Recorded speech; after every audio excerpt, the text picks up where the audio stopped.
ஆண்டவங்கள் தீப்படிக்க வாலி போல வால் எடுக்க வீர சூர வேட்டையாட போறா அடங்காத கால போல மீச முறுக்கி வாரா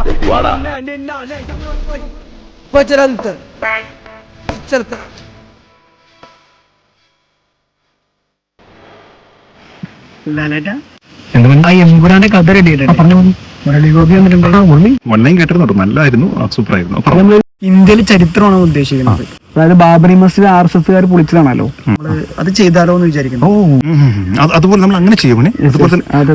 എന്നിട്ട് അതേപോലെ ചെയ്ത് അത് എന്താ പറയാ ചരിത്ര സംഭവമാക്കി മാറ്റാനാണ്. അങ്ങനെയാണെന്നിട്ട് കേരളത്തിലെ കത്തും കേട്ടോ, സൂപ്പറായിരിക്കും. കേൾക്കുമ്പോ തന്നെ ഭയങ്കര സൂപ്പറാണ്.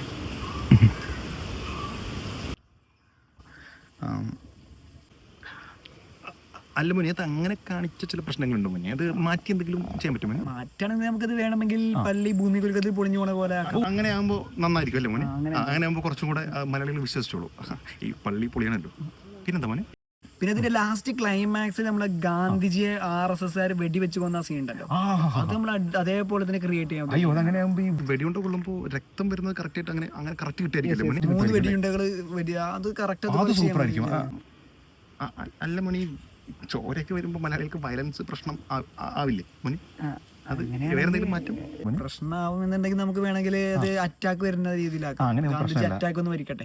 അറ്റാക്ക് വരുമ്പോ പിന്നെ കുഴപ്പമില്ല, അത് നെഞ്ചിനുള്ളിലാണല്ലോ ചോര വരുന്നത്, അപ്പൊ കുഴപ്പമില്ലാത്ത രീതിയിൽ അങ്ങനെ ആയിരിക്കും. അത് നന്നായിരിക്കും മോനെ.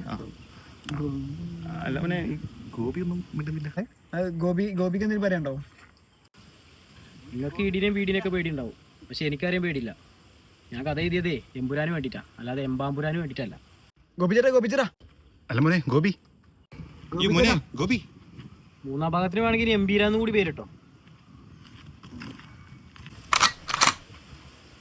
ലാലേട്ടൻ കഥ വായിക്കാതെയാണ് സിനിമയിൽ അഭിനയിച്ചിട്ടുള്ളത്. പൃഥ്വിരാജ് ലാലേട്ടനെ പറ്റിച്ചതാണ്.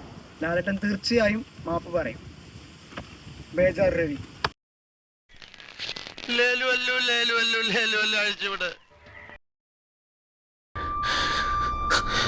സ്റ്റീഫൻ നമ്മൾ ഉദ്ദേശിച്ച ആളല്ല സാർ.